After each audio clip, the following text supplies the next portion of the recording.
Perfect. Hello, everybody. This is Alia Jamal, the love coach, coming here today for another love circle. And today we are talking about anxiety and how to break up from your anxiety.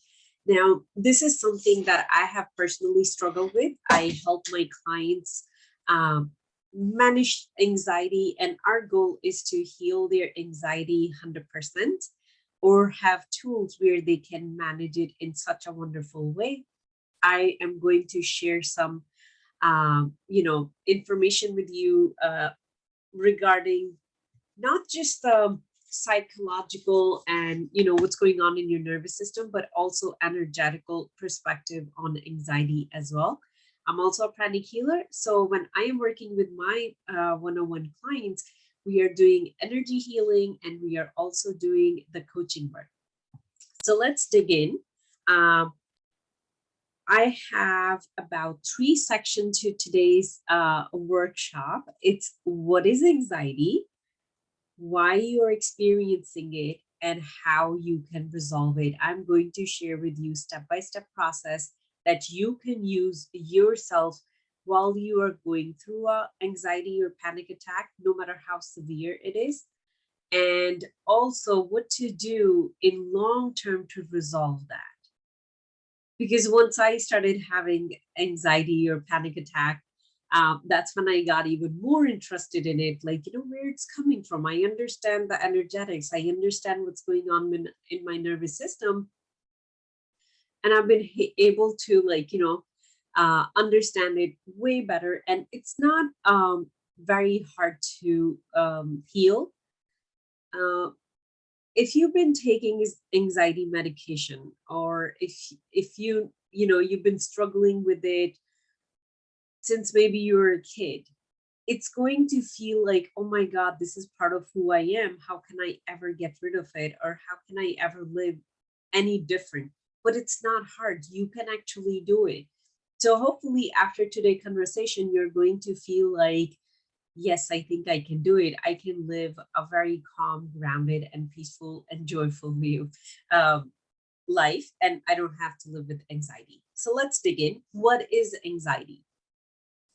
Anxiety is anytime we are feeling anxious, anytime we feel like, oh my God, something is going to go wrong. It can be just that mild, or it could be like you're breathing very heavily, you're laying on the floor, and you feel like you're either having a heart attack or you need to go to an hospital, and everything is just collapsing on you.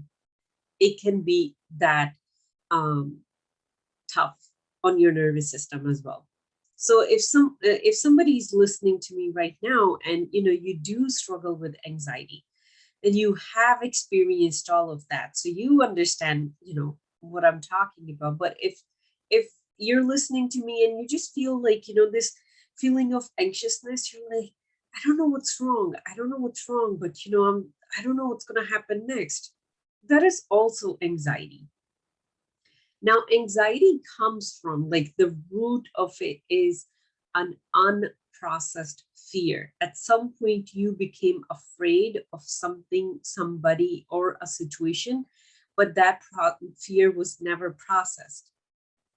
And when that fear gets suppressed, when we don't even acknowledge that fear, or when we are told, like, oh, don't be afraid of it, that's not a big deal, and you're just suppressing it for whatever reason, over time, your nervous system cannot even handle it anymore. One little thing, and it goes into overdrive, and it starts to overreact, because we are dealing with a physical nervous system here. It's not just something you made up, or it's not just something up in the air. It's not just a trigger. There is a trigger that causes a whole mechanism of us going into that fight flight mode.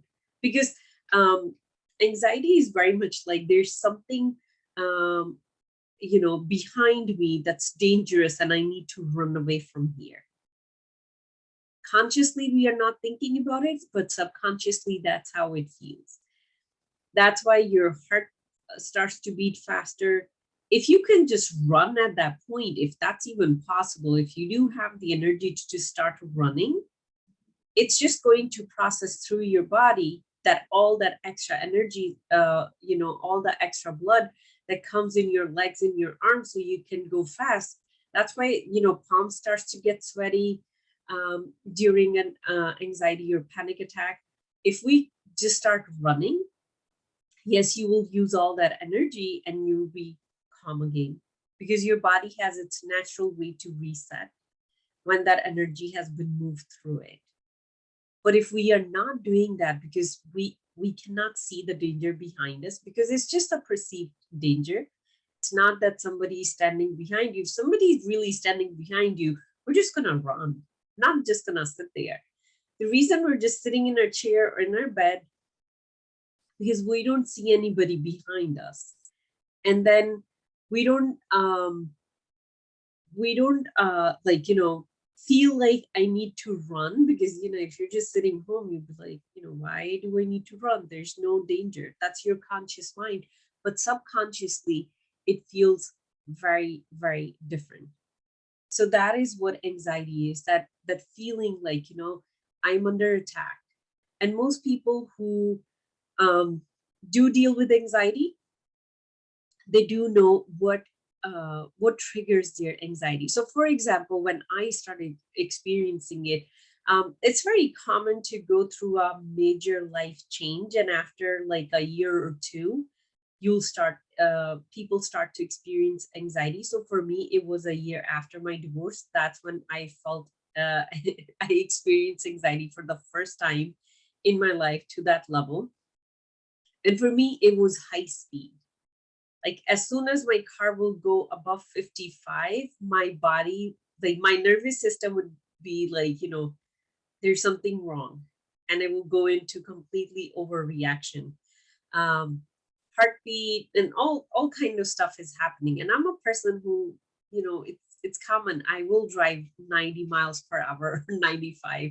But for some reason, for that period of time, it was, above 55 or 50 miles, my body would go into anxiety attack.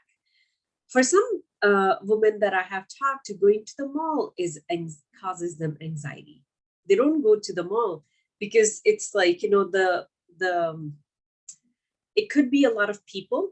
They don't like crowd equals danger to their nervous system. Or it also could be the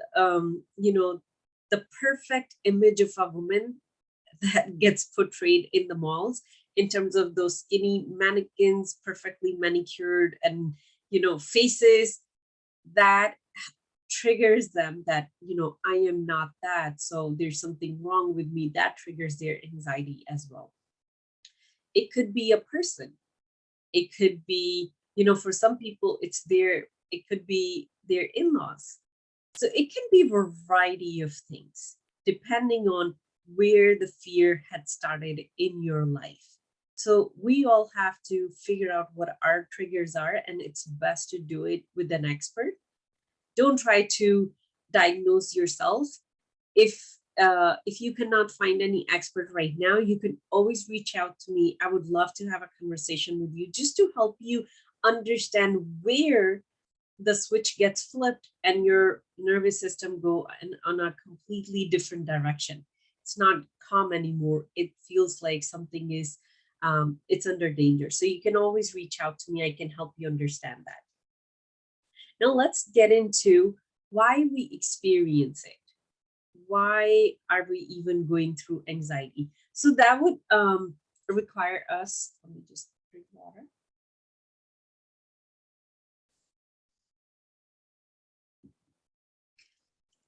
So I will help you understand, I believe, more. Okay, I guess you can see it. Let's draw a picture of, it's a stick figure. We have looked at it many times before. So this is the conscious mind, this is the subconscious mind. Now there are 5 ways. I know we can understand this image, this stick figure on so many levels, but today I'm just going to talk about subconscious mind. When it's trying to keep you safe, when it's like, don't go to this place, just stay here. It does that by confusion. So if you're saying, I don't know a lot, People who deal with anxiety, they are usually like, saying, I don't know a lot. Confusion, doubt, worry. Not sure if you guys can see it. Okay, yeah, you can see it. Worry, fear, anxiety. Anxiety is like, the last step. So subconscious try to cause confusion in your life to keep you in a box, doubt, then it goes to worry, then it goes to fear. If the fear does not get processed, it goes into anxiety. So whenever anxiety is surfacing in your experience, it's your subconscious trying to keep you safe. Now, what it's trying to keep you safe from, that's where you really get to understand what's going on within you. So the reason the anxiety is coming, the safety is more important than whatever you're trying to do. Our subconscious mind job is to keep us safe, to keep us alive so we can have more kids, so next generation can come to this world. Part of his job is that. So when we are doing something that goes against, what past experience has been, let's say, um, you worked in a company or in a specific position and the last experience was horrible, and now 10 years have passed, you are working somewhere and the position is same, but it's a very different environment. But for some reason, every time you go to work, you're having this feeling of anxiousness, and then over time it's changing into full-blown panic attacks, and you're just like, what's going on? So your nervous system has a memory that it was a bad experience, you are not safe here, you need to leave. Those are the ways it keeps you safe. So if you are experiencing anxiety, there is a part of you, it's unconscious, that does not feel you are safe.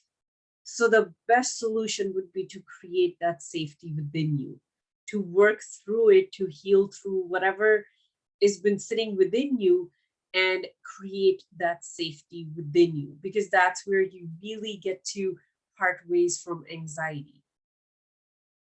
It's just a mechanism in your body to keep you safe.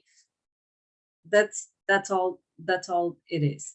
It's not like, there's something wrong with you. It's not like you have to live with it forever. It's not like you will be taking medication forever. It's none of that. Now, I also want you to understand why, your psychiatrist or your general practitioner doctor would give you some kind of medication for anxiety. So what's happening when your brain is kind of going into that overactive panic mode? The brain chemistry starts to change. When we are very calm, we have different things going on in terms of chemicals in our brain versus when we are in a anxiety or panic attack. The chemicals are different. So with that medication, the doctors try to balance that. Yes, you can balance that, but if you have not worked on what's causing it, the underlying things, if you have not worked on it, then you will be taking medication forever, and every medication we know causes different kind of side effects. I'm not saying stop taking your medications, but I am saying ask yourself a question. Help yourself understand why I'm experiencing what I'm experiencing. Your own body has its own natural pharmacy that you can activate, but you'll have to ask yourself questions. You'll have to be curious. You would have to have the desire to heal yourself. Because what end up happening sometime when we start taking something that's outside of us, we become dependent. It becomes part of our identity and we stay hooked. So if you want to shift the way you're living and the kind of lifestyle you have, it's going to require a desire from within. When the desire is there, your body is so powerful that you can heal anything, anything at all. I remember my first, experience with anxiety to that severe level um, was when I was driving last year on a New York City highway. The kid was with me as well, and it was at night time. But because I have been working with my clients who go through those kind of experiences, I knew how to control my body. And that's what I'm going to teach you next. So I could control my body and get home. And then it was like, okay, we need to figure out where that one came from. It took me about 8 months, uh, 4 months to resolve it. And now I stay on top of it every single day and enjoying a very calm nervous system. So one thing I just wanted to say, what is anxiety? Like before we move forward, it's unprocessed fear, and why you experiencing it in that moment, your nervous system, your unconscious part of you wants you to feel stay safe. There's some kind of perceived danger. It doesn't have to be an actual danger itself. It could be just your thinking that's danger. It could be even like, this person is not gonna like me. That thought in itself can completely trip you off and create an anxiety response in your body. So now let's get to the real juicy part. How can you resolve it? This is my favorite part, of course. This is where I get to show you how easy it is to resolve it. It is not hard. If you've been struggling with it for a very long time, it's going to seem like this big boulder that you cannot move. But if you take it step by step, you can change it. You can create your life any way you want. So there's two um, aspects to how you can resolve it. The first one is managing it. What you're going to do physically in the moment to calm your nervous system down, and then how you're going to resolve it long term. So, what's actually happening? Your nervous system, we have sympathetic nervous system, that is the fight and flight. We have parasympathetic nervous system, that's the calm nervous system. That's where the repair and the health and all those things happen in your body. When we are in parasympathetic nervous system, that's when your body is healing, it's repairing, you feel calm. But if you are in sympathetic nervous system, your body feels under danger, under stress. Unfortunately, just the way our lifestyle is, with a lot of technology, being so much more indoor, not being in so much of natural light, we do stay in sympathetic nervous system a lot. When we have been staying in that for so long, that's when we develop this chronic stress or chronic anxiety. So what I'm going to show you, how you can start doing few things where you're switching yourself from sympathetic nervous system to parasympathetic nervous system. So let's say you are in the middle of the panic attack, or you're just having this feeling of anxiousness. So I'm going to draw a few things for you just to help you understand a little better. A little bit of biology lessons. So we all know that, we got these lungs, right? Now these are going to be my funny lungs. But we have this diaphragm here. That is the muscle that our lungs are pushing against to expand when we are taking deep breath. This diaphragm, when it starts to expand, it activates parasympathetic nervous system. When we are doing shallow breathing, that means danger. When we are doing deep breathing, that means I am calm, everything is okay. That's like, easy way to explain it. So if, let's say, you're just feeling anxious, the one thing you can do, just take very deep breaths. Be present with your breath. It's not like you're just, typing away and you're like taking deep breaths. No, it takes like, maybe 2 to 3 minutes. Just sit with yourself, focus on your inhale, and then focus on your exhale. When your focus comes here, all your attention is withdrawn from like, oh, maybe there's something going on, what that person is thinking about me, danger, I have to get all this thing done. It brings all your focus from there to just in this moment. And when you're pushing that diaphragm down, you are activating the parasympathetic nervous system. You're sending your body a message, hey, we are not in danger and it's okay. Another thing you can do, you can put your finger where you might think your diaphragm is and keep your focus on diaphragm as if you're touching it. Wherever you focus, energy goes there. It's almost like you have made contact with that thing and you're activating your parasympathetic nervous system. It's a very, very easy way to start feeling calm. So, diaphragm breathing would be one. Another one would be opening your heart. I can tell you from my experience, when my whole body was shaking and I still kept driving, I just brought my speed down to 45 mph. I just kept one hand on my heart. So when I'm saying heart, I mean heart chakra. So there is an energy center right in the middle of your chest. It's your heart energy, not the physical heart. It's the heart energy. Once it opens, because there is energy center here, there's energy center here, they both come together. The energy center expands. Once it expands, so anxiety, fear, it's coming from your solar plexus, it's coming from the emotion center. It's getting very overactive. Once your heart expands, your emotion center kind of like, come in alignment. So as soon as your heart is going to expand, you're going to feel like, oh, everything is okay. Going from like, oh my God, what's going to happen next? All of a sudden you go to, oh, I think it's going to be fine. I think I'm going to be fine.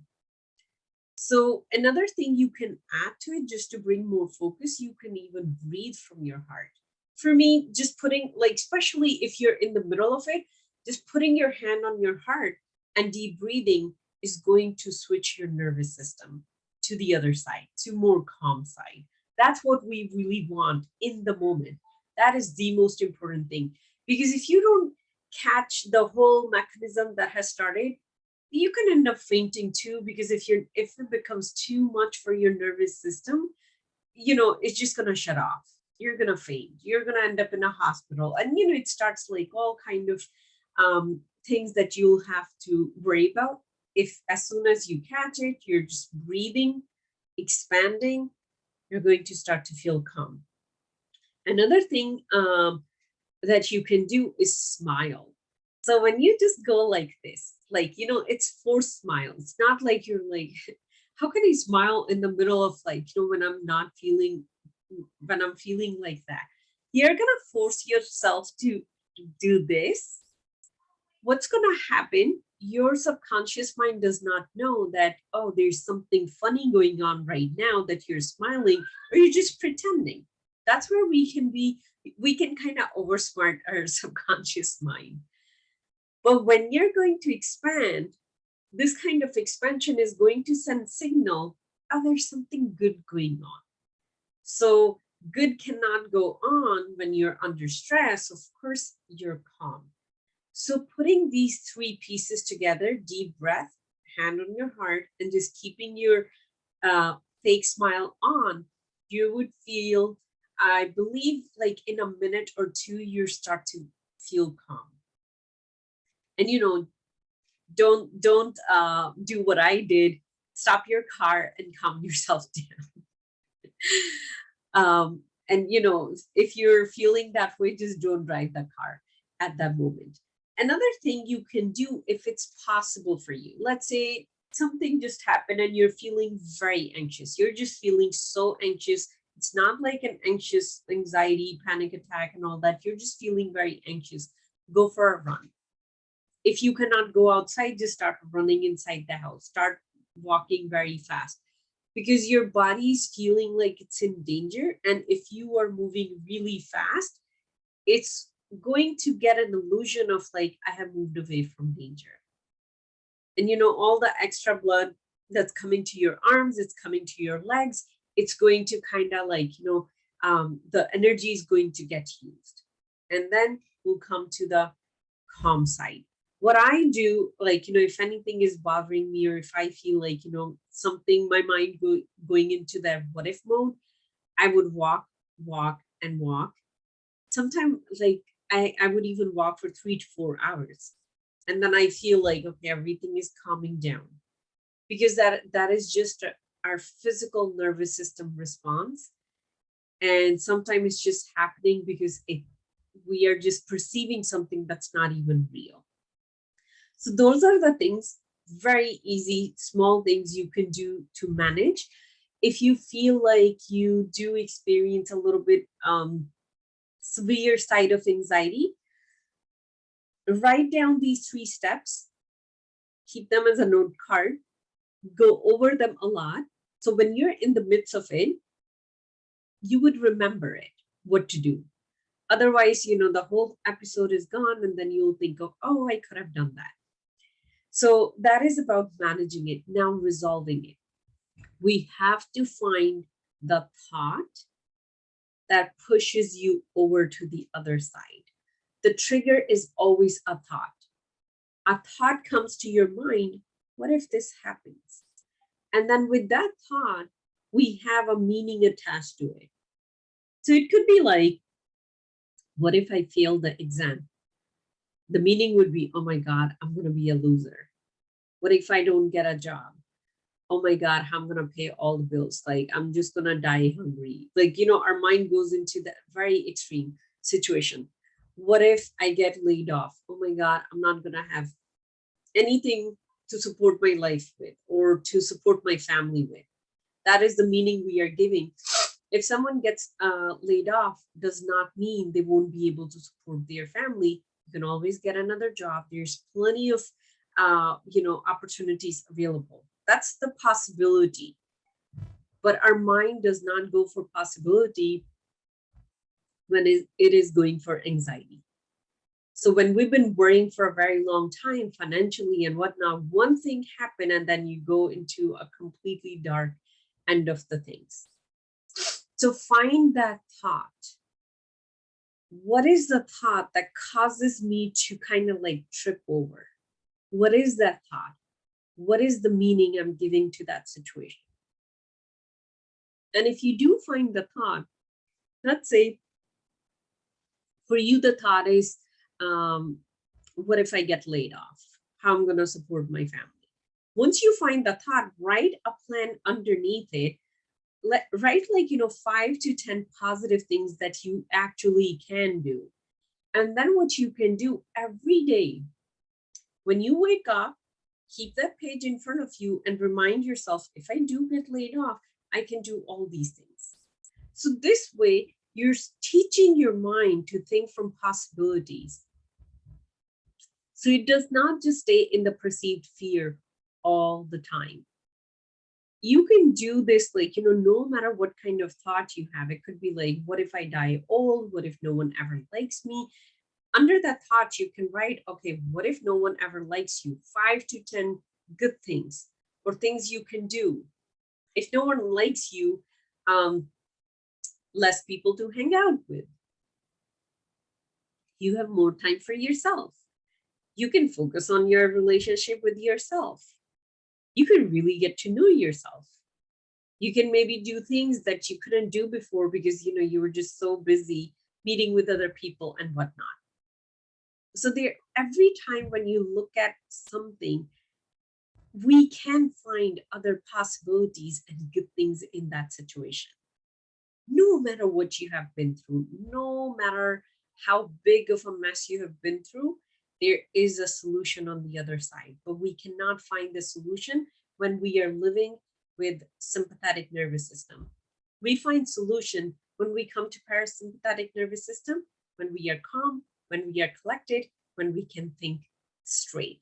So that is all for our anxiety breakup. I hope that this conversation has helped you understand, yes, anxiety exists, and yes, it's very easy for you to deal with it, cope with it, and maybe even 100% heal from it. Now, if you do struggle with anxiety, please, and you're ready to heal through it, reach out to me. If you're watching this recording on my YouTube channel, you can just Google Alia the Love Coach. You'll find me on social media. If you're watching it in the email, just respond back to me. For those of you here on Facebook, just comment below, send me a direct message, and let's talk about it. Because anxiety can really paralyze your life in a big way, and if you're a mom, even worse. So this is something you can heal through. This is something you can create a beautiful life beyond it. You don't have to live with it, just feeling like that for the rest of your life. If you're ready, reach out to me and let's come up with a plan to create a life that is calm, easy, and joyful for you. I will see you all tomorrow or next Thursday. Love you. Bye.